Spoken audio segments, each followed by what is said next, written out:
Një ditë pas publikimit të fotografisë së ministrit të qeverisë Vlen VMRO Fatmir Limanit me krerët të opozitës shqiptare të BDI-s Ali Ahmeti dhe të ASH-s Arben Taravari në iftarin organizuar nga kryeministri i Shqipërisë Edi Rama në Tiranë, Fatmir Limani doli me sqarimin pasi një gjë të tillë kërkoi edhe Vleni. Limani thotë se mikpritësi i iftarit cakton vendin se kush ku të ulet, por në një fotografi të shpërndar në rrjet shihet se ata ishin ulur bashk pas iftarit dhe jo në darkën e shtruar në Pallatin e Kongreseve në Tiranë. Në një tryezë mikpritje nuk shkohet për të bërë kalkulime politike dhe për të prishur sofrën, por për të respektuar traditën, mikpritjen dhe momentin e përbashkët njerëzor. Fotografia apo prania në një ambient të përbashkët nuk e rishtruan historinë e qëndrimeve politike të askujt.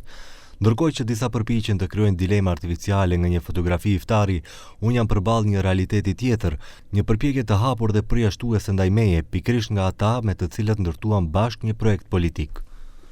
I pyetur për këtë, një nga krerët e Vlenit, Bilal Ghasami, tha se Limani ka shkuar krye në vete në Tiranë dhe jo si përfaqësues i Vlenit. Shtoi se do të shqyrtohet edhe pozita e ministrit në qeveri si kuadër i lëvizjes Besa, pasi siç shprehet nuk mund të ulet në dy koltuk. Si fotografi nuk o që ka qenë, do kësha thonë, fotografia më e mirë të cilën prezanton një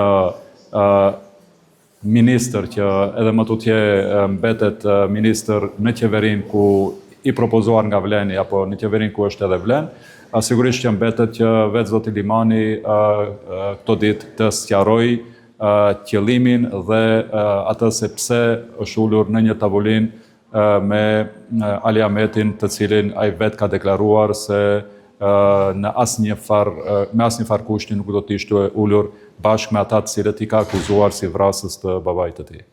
Krejt këto zhvillime po ndodhin në periudhën kur Vleni është në procesin e bashkimit apo të shkrirjes në një parti të vetme. Jashtrues ka mbetur Arben Fetai, i cili konsiderohej si përfaqësues i ASH-s brenda Vlenit, stafetën në të cilët e mori Latif Arifi, i cili mbështetet edhe nga dy figura të tjera të mbetura në Vlen, Azir Aliu dhe Mimoza Musa. Në reagimin e tij të fundit, Limani shkruan se nuk është sekret që brenda Vlenit po zhvillohet një luftë me bërryla për të zëvendësuar me figura anonime, protagonistët kryesorë që realizuan projektin e bashkimit.